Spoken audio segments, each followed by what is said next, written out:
Welcome to Stories from the Shadows. Haunted tales from the golden age of ghost stories and supernatural horror fiction.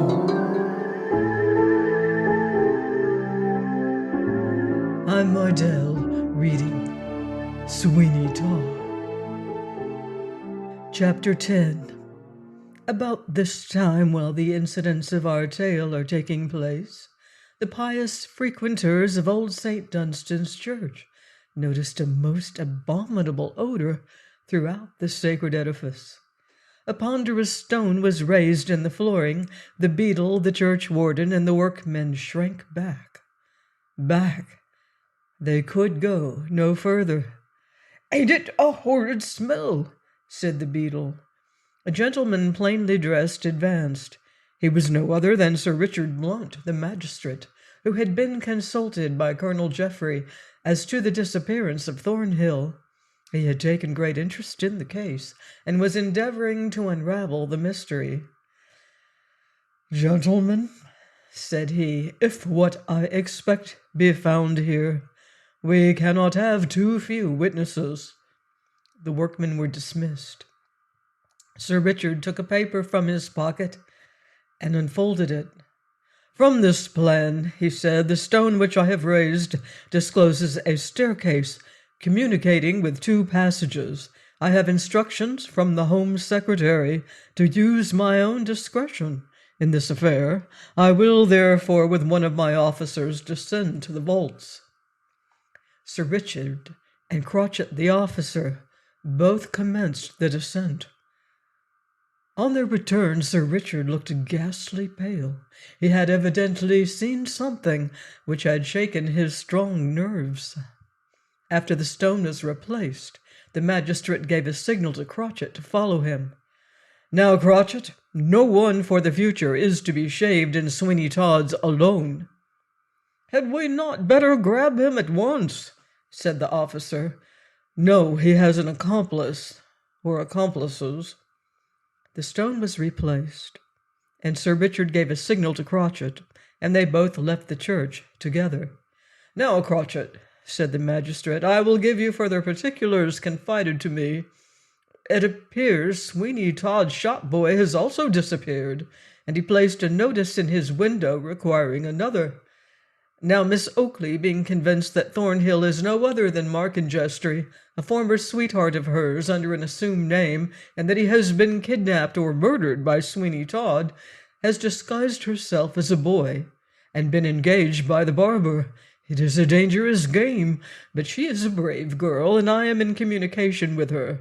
Sweeney Todd is evidently connected with Mrs. Lovett, and the vaults lead to her pie shop. I must endeavor to find out the bakehouse and the cook. I will at once set about it."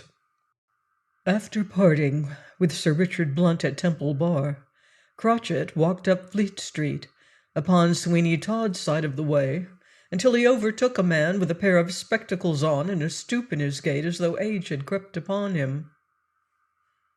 "King," said Crotchet. "All right," said the spectacled old gentleman in a firm voice. "What's the news?" "Long job, I think. Where's Morgan?" "On the other side of the way."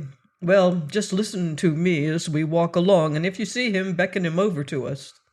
As they walked along, Crotchet told King what were the orders of Sir Richard Blunt, and they were soon joined by another officer. Todd was standing at his door. He glared up and down the street like someone intent upon the destruction of a fresh victim. "Stop him! Stop him!" cried a voice from the other side of the street. "Stop Pison, he's given me the slip, and I'm blessed if he won't pitch into that 'ere barber. Stop him! Pison! Pison, come here, boy, come here! Oh, Lord, he's nabbed him! I knew he would, sure as a horse's hind leg ain't gammon of bacon. My eyes, won't there be a row? He's nabbed the barber like ninepence."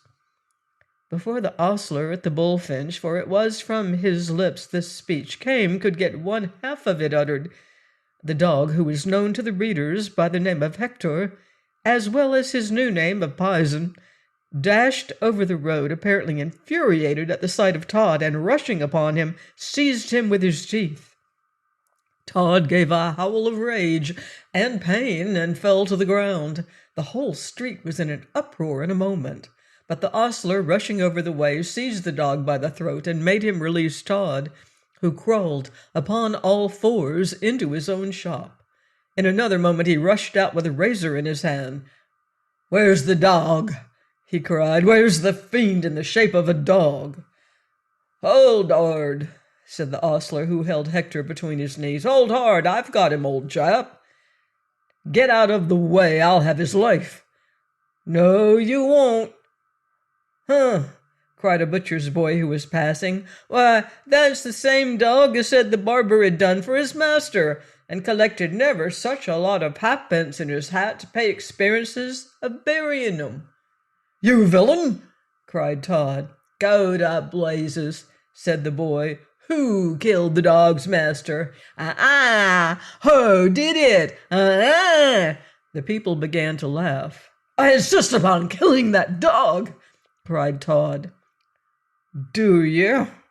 said the ostler. This here dog's a particular friend of mine, so you see, you can't have it done. If you walk into him, you must walk through me first. Only just put down that razor, and I'll give you such a wallop, and big as you are, you'll recollect for some time."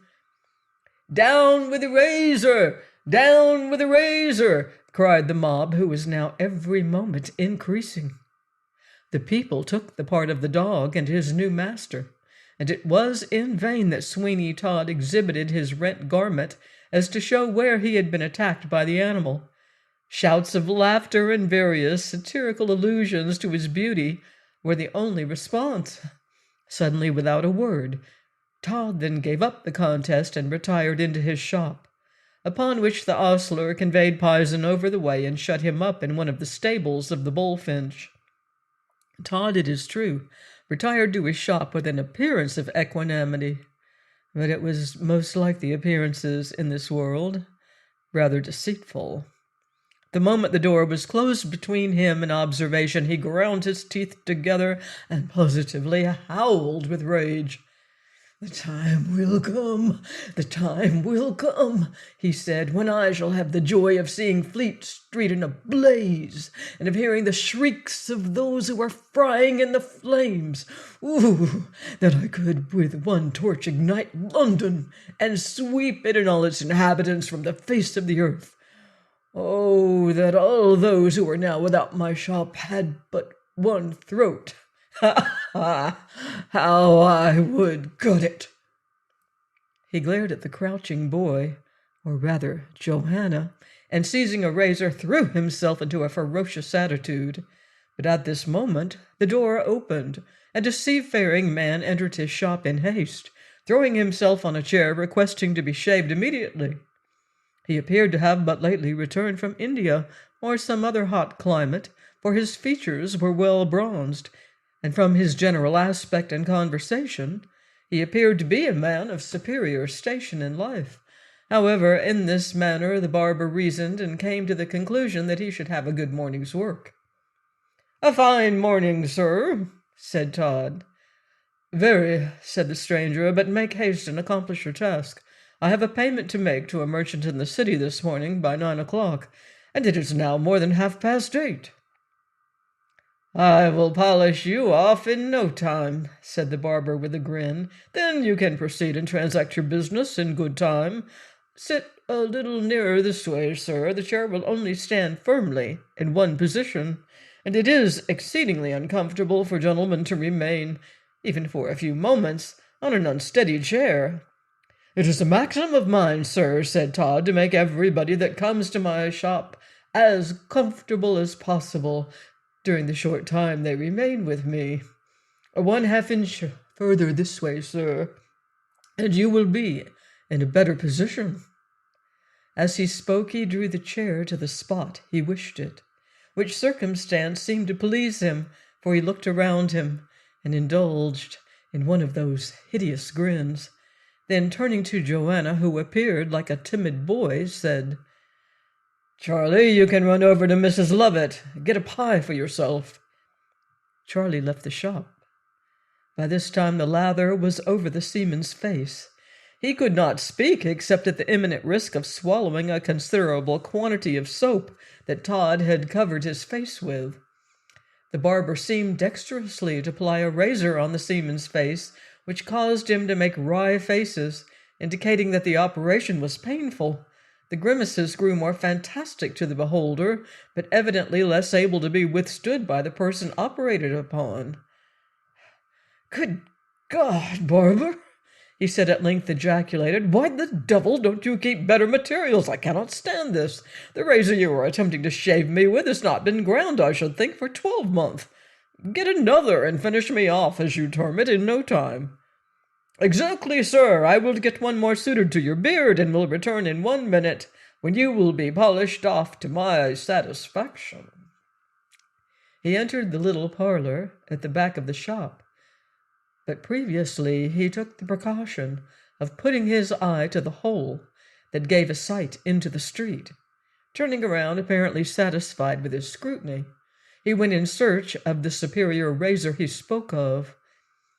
A low, grating sound like that of a ragged cord commencing the movement of pulleys was to be heard, when Sir Richard Blunt threw the door open and took a seat in the shop near where the stranger was sitting. He was so disguised that Todd could not recognize him as the same person that had been in his shop so many times before. The barber's face was purple with rage and disappointment, but he restrained it by an immense effort and spoke to Sir Richard in a tolerably calm tone. "Hair cut, sir, or shaved, sir? I shall not be long before I have finished this gentleman off. Perhaps you would like to call in again in a few minutes." "Oh, thank you. I'm not in a particular hurry. Being rather tired, I will rest myself in your shop, if you have no objection." My shop is but just open. Our ventilation being bad, it is much more pleasant to inhale the street air for a few minutes than the vitiated air of houses in this neighborhood." "I'm not much afraid for my health for a few minutes, therefore I would rather take rest." Todd turned his face away and ground his teeth. When he found that all his arguments were unavailing in moving the will of his new customer, therefore he soon finished shaving the first customer. "At your service, sir," said Todd to Sir Richard, who seemed absorbed in reading a newspaper he took from his pocket. He looked up and saw that the stranger was nearly ready to leave. Therefore he continued reading till the stranger was in the act of passing out of the shop, when he said, "What time did the royal family pass through Temple Bar to the city this morning?" "9:30, said Todd. "Then I have not time to be shaved now. I will call in again. Good morning," saying which he also left the shop. In a few minutes after leaving the shop of Todd, Sir Richard and the men employed by him were in consultation, and he urged strongly that the men should remain nearer to the shop than they had hitherto done, for if Sir Richard had been 2 minutes later, most likely he who had escaped the angry billows would have been launched into eternity by the villainous barber. Todd fairly danced with rage. Hark! A knock! He opened the door. "Is this here keg of turpentine for you?" said a man with it upon his shoulder. "Mr. Todd's this is, ain't it?" Yes, yes, put it down, my good fellow. You ought to have something to drink." "Oh, thank you kindly, sir." "But you must pay for it yourself. There's a public-house opposite." The man went away swearing, and scarcely had he crossed the threshold when a letter was brought by a lad and handed to Todd. Before he could ask any questions, the lad was gone. Todd held the letter in his hand and glanced at the direction. It was to him, sure enough, and written in a very clerk-like hand, too. It was as follows: "Sir, we beg to inform you that our Hamburg vessel, in which you have done us the favor to take passage, will not sail till tomorrow night at 4, God willing, and that consequently there will be no occasion for your coming on board earlier. We are, sir, your obedient servants, Brown, Buggins, Muggs, and Screamer. To Mr. S. Todd." Todd ground his teeth together in a horrible manner. He dashed the letter on the floor and stamped upon it. "Curse Brown and Buggins!" he cried. "I only wish I could dash out Muggs and Screamer's brains with Brown and Muggins' skulls. Confound them and their ships! May they all go to the bottom when I'm out of them and be smashed and damned!" Joanna was amazed at this sudden torrent of wrath. She could not imagine what had produced it, for Todd had read the letter in a muttering tone that effectually prevented her from hearing any of it. Suddenly, he saw a postscript at the foot of the shipowner's letter, which he had at first overlooked. "P.S. The ship is removed to Crimmins Wharf, but will be at her old moorings at the time mentioned above." "Oh, damn Crimmins and his wharf, too!" cried Todd.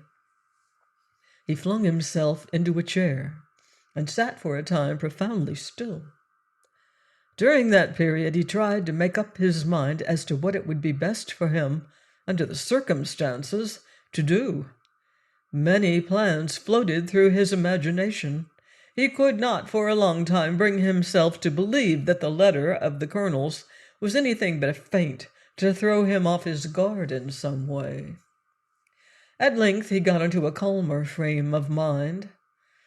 "Shall I leave at once, or stay till tomorrow night? That is the question." He argued this with himself, pro and con.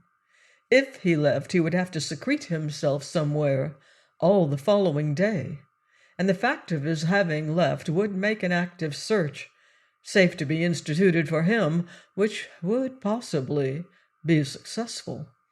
Besides, how was he conveniently to set fire to his house, unless he was off on the moment that the flames burst forth? Then, if he had stayed, he had Mrs. Lovett to encounter, but that was all. Surely he could put her off for a few hours. Surely she, of all people in the world, was not to run to a police officer and destroy both him and herself, just because she did not get some money at 10 o'clock that he had promised to hand to her. "Charlie," he said, "I'm going out. I shall not be long." Please join me next time for the further adventures of Sweeney Todd, here on Stories from the Shadows. In the meantime, I wouldn't blame you if you leave the lights on.